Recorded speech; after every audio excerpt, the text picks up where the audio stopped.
여러분 안녕하세요. 네, 여권 막후에서 혈투가 벌어지고 있습니다. 새해 벽두부터 아주 발빠른 움직임들이 여권 물밑에서 벌어지고 있습니다. 특히 이낙연 대표, 이재명 경기도지사, 정세균 국무총리 이 세 명이 벌이는 물밑 각축전 아주 치열합니다. 이 겉으로는 잘 보이지 않지만 물밑에서는 정말 거의 혈투를 벌이고 있다 이렇게 표현할 정도로 이 대선전을 앞둔 이 흐름들이 여러 가지 본격적으로 일어나고 있는 그러한 모양새입니다. 제일 먼저 어떤 공격을 펼친 것은 이낙연 대표죠. 이낙연 대표가 연초에 사면론을 꺼내 들었습니다. 이 사면이라는 것은 이제 대통령의 고유 권한인데 이 이낙연 대표가 이명박 박근혜 전 대통령의 사면이 필요하다 이런 얘기를 던졌습니다.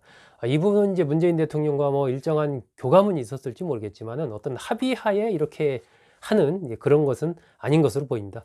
이낙연 대표로서는 어쨌든 일종의 회심의 카드로 이 카드를 꺼내 들었는데 이렇게 된 막후에는 지난 연말부터 이른바 과거에는 이제 이낙연 대표가 원탑으로 제일 지지율이 높았죠. 그런데 이재명 지사가 쭉 치고 올라오면서 지난해 연말부터 해서 이재명, 이낙연의 이른바 양강구도가 형성이 됐고 흐름상으로 보면 이재명 지사가 조금 더 올라가고 있는 흐름, 반면 이낙연 대표는 좀 하락하고 있는 흐름이었기 때문에 이낙연 대표 입장에서는 이 부분을 어떻게든 좀 끊고 새로운 어떤 도약을 하기 위해서는 강력한 어떤 아젠다를 던져서 이슈를 선점하고 그것을 끌고 갈 필요가 있다. 아마 이런 판단을 한 것으로 보입니다. 그래서 꺼내든 카드가 이제 이 사면 카드였는데 문제는 이 사면 카드가 그렇게 여권 지지층은 물론이고 여당 내에서도 그렇게 좋은 반응을 얻지 못했다는 것이죠. 지금도 마찬가지입니다. 부정적인 여론이 굉장히 높은 겁니다. 이명박 박근혜 두 전직 대통령을 사면하지 않아야 된다. 현 단계에서 이 부분에 대한 여론이 굉장히 높게 나오고 있는 것이죠. 그래서 저는 이낙연 대표가 이 사면 얘기를 던질 때 사전에 이러한 어떤 여러 가지 지층의 이 사면에 대한 생각이라든지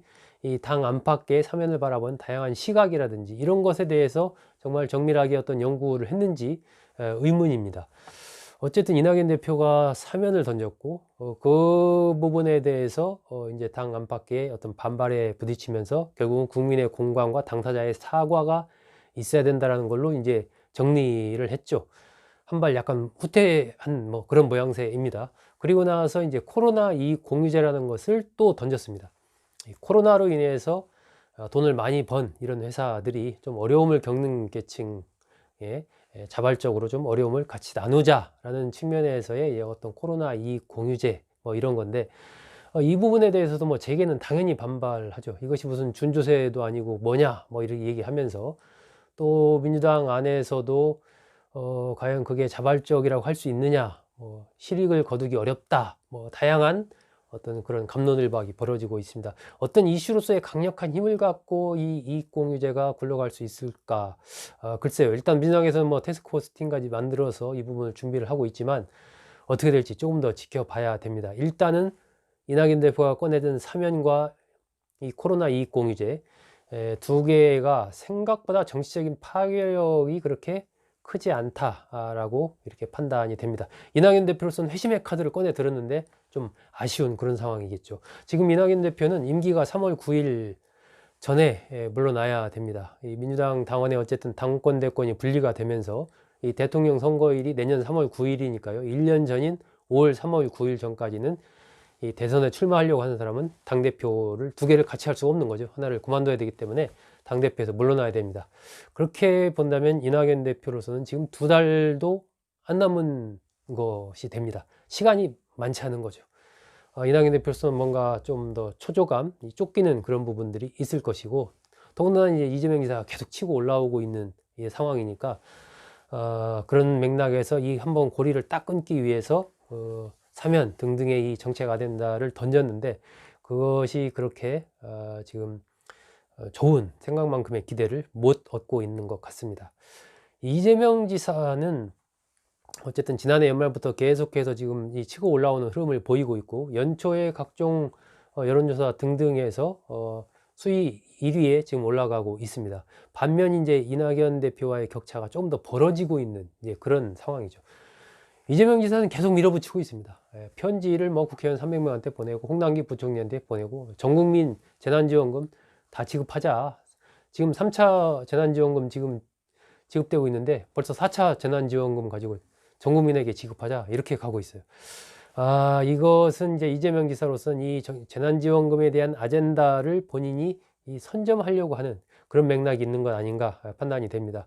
그렇다 보니까 여권 내에서도 아니 당과 정부와 같이 가야지 이재명 지사가 너무 저 아젠다 자체를 자기화 하려고 하는 거 아니냐, 너무 치고 나가는 거 아니냐, 개인 플레이 하는 거 아니냐, 이런 비판이 최근 들어서 조금 더 높아지는 것 같습니다. 그러다 보니까 이제 김종민 최고위원 같은 경우도 좀 이재명 지사를 비판하기도 했고, 이런 흐름들이 이제 그런 상황의 반영이라고 봐야 되겠죠.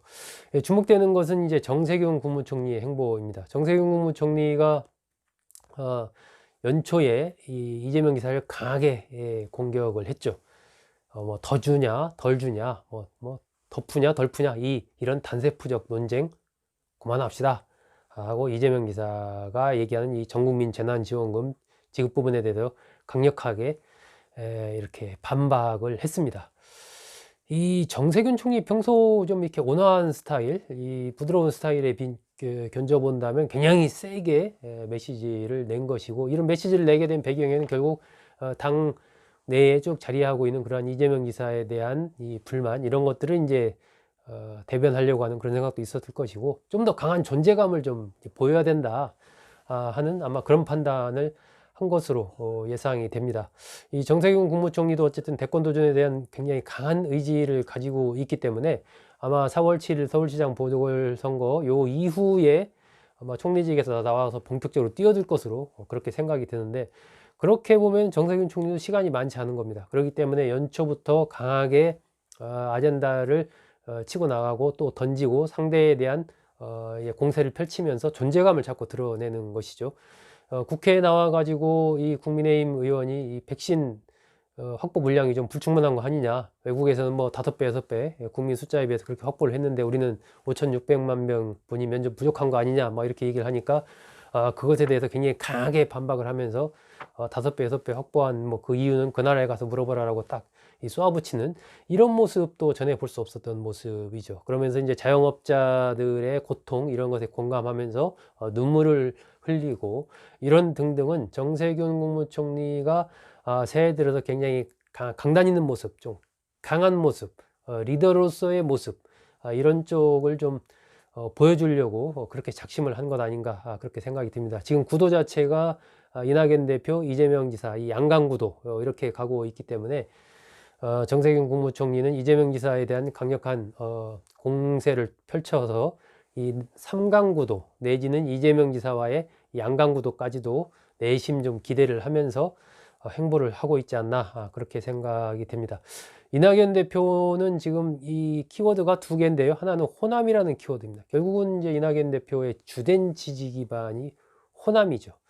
근데 호남에서의 어떤 이낙연 대표에 대한 흐름이 그렇게 좋지가 않습니다. 지도가 떨어지고 있는 그런 흐름이고, 두 번째는 이제 이 친문이라는 건데, 이 민주당이나 문 대통령의 지지율이 상승하면 이낙연 대표의 지지율도 상승하는, 같이 이렇게 묶여 있습니다. 그리고 이낙연 대표는 독자적인 이낙연이라는 브랜드로 자신의 이 지지층을 형성해 온 게 아니고 문재인 대통령과 여당의 지지층의 그 흐름 속에 같이 갔다는 거죠. 그러니까 이 흐름이 좋으면 이낙연 대표도 좀 지지율이 좋을 텐데, 지금 여러분 아시다시피 문 대통령과 민주당의 이 지지율이 좋은 상황이 아니지 않습니까? 그러니까 그런 부분들이 이낙연 대표의 하락세로 그대로 연결되고 있는 것이죠. 문제는 이 이낙연 대표에서 빠져나온 표들이 이재명 지사한테 가느냐, 아니면 다른 정세균 국무총리 등 다른 쪽으로 가느냐 하는 이런 부분인데, 이 부분은 조금 더 두고 봐야 됩니다. 일단은 호남과 진보층에서 이재명 경기도지사의 지지율이 조금 올라가고 있다. 이런 부분들은 이재명 지사로서는 자신감을 가질 만한 뭐 그런 부분들이죠. 이재명 지사는 어떤 그런 강단 있는 모습 뭐 이런 건 좋은데, 그런 부분들이 한편으로는 좀 이 확장성과 지지층에 대한 불안감을 준다. 이런 부분도 있습니다. 그러니까 좀 안정감이 떨어진다. 이런 거죠. 그리고 또 하나는 이제 친문 세력과의 지난 경기도지사 출마 과정에서도 그랬지만 굉장히 강한 어떤 이 대척점을 형성했던 그런 부분들이 하나의 약점이자 부담스러운 부분이라고 할 수 있습니다. 정세균 국무총리 같은 경우는 이 좀 점잖고 부드러운데 어떤 리더로서의 이 강단, 어떤 정세균 표의 어떤 이 정책, 브랜드 이런 것들이 좀 상대적으로 약하다라는 그런 단점이 있습니다. 정세균 총리는 그래서 코로나를 극복한 총리, 이제 이 브랜드를 가져가려고 하고 있습니다. 지금 보면은 여러 가지 움직임이 그렇기 때문에 4월 7일 보궐선거 아마 이후에 정세균 총리가 뛰어들 것으로 보이는데 그때까지 코로나 상황이 어떻게 되느냐 이런 부분도 하나의 변수가 될 것으로 보입니다. 4월 7일 선거의 결과가 또 이 세 사람한테 어떤 영향을 미칠지도 좀 봐야 됩니다.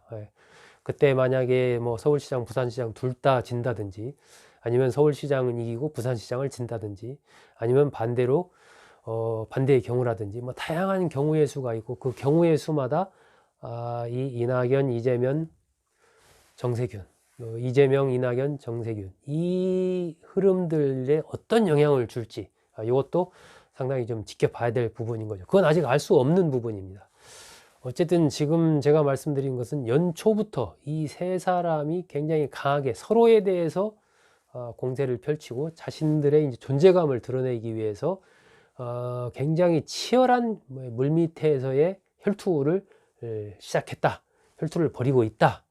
라고 이제 볼 수 있는 것이고, 이번에 이제 그 광주의 지역구를 둔 민형배 의원이 이재명 지사에 대한 지지를 선언했죠. 이 호남, 그것도 광주 지역구에 있는 국회의원이 이재명 지사에 대한 지지를 선언했다. 이것은 참 이낙연 대표로서는 뼈아픈 부분일 것입니다.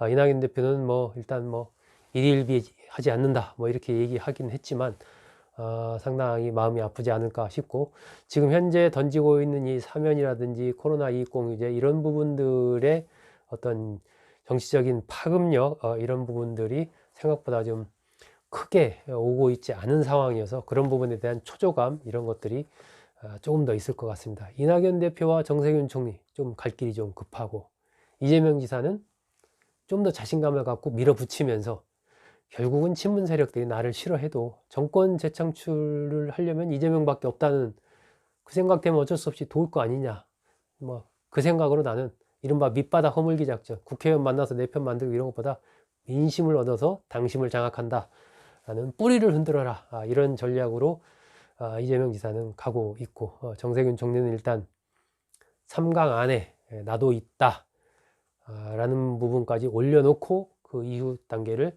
고민하기 위해서 연초부터 강하게 드라이브를 하고 있는 그런 상황입니다. 지금 여권 물밑에서 펼쳐지고 있는 이 3명의 혈투 현장 오늘 말씀드렸습니다. 여러분 고맙습니다.